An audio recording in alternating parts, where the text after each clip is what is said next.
Ang programang ito ay rated SPG. Striktong patnubay at gabay ng magulang ang kailangan. Maaaring may masiselang tema, lengguwahe, karahasan, sexual, horror o droga na hindi angkop sa mga...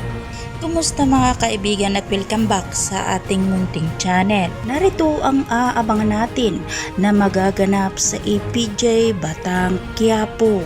Dahil dehado na si Miguelito sa eleksyon at alam nila na talo na sila kay Tanggol, kinausap ni Jackie si Roberto at sinabing gumawa ng paraan para manalo si Miguelito. Agad na tinawagan ni Roberto si Lucio at inutusan na puntahan ang lugar kung saan malakas si Tanggol at abangan ang mga tao at bilhin ang boto nila para kay Miguelito. Samantalang nakita ni Santino si Erica na hindi mapakali at parang nag-alala. Lapitan ni Santino si Erica at tinanong kung may problema. Sinabi ni Erica ang totoo kay Santino na dilid nga raw siya ng ilang buwan.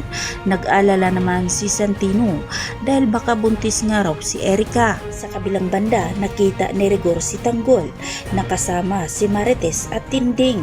Agad niya itong sinita dahil sa prayer eleksyon ni Tanggol. Maraming tao ang sumuporta.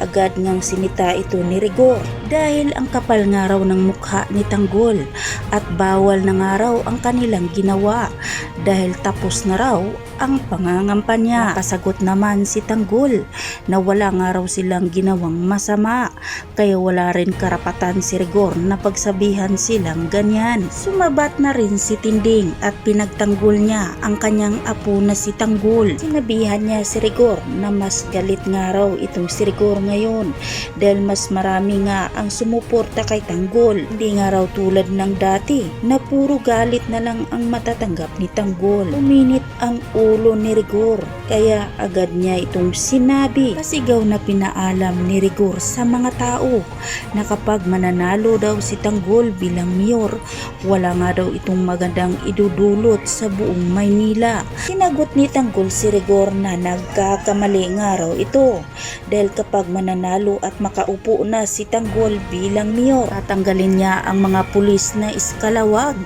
at uunahin niya si Rigor. Napikon si Rigor at galit na galit sa sinabi ni Tanggol. Agad siyang bumunot ng baril at itinutok ito sa ulo ni Tanggol. Sabay sabi na tatapusin na nga raw niya ngayon pa lang si Tanggol. Hindi nagpatinag si Tanggol, sa halip na matakot, mas diniin pa niya ang armas na itinutok ni Rigor sa ulo niya at hinamon niya si Rigor na iputok na raw ito dahil ngayon pa lang ay matatanggal na si Rigor sa serbisyo. Hindi na nakaimik at nakagalaw pa si Rigor. Ngayon pa lang ay takot na si Rigor, lalo na kapag makaupo na talaga si Tanggol bilang mayor. Hihingi kaya ng tawad si Rigor kay Tanggol para hindi lang siya tanggalin sa serbisyo?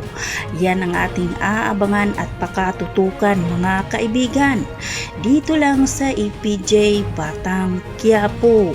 At huwag po sana ninyong kalimutan na i-like, i-share at pahingi na rin ng isang subscribe. Maraming salamat.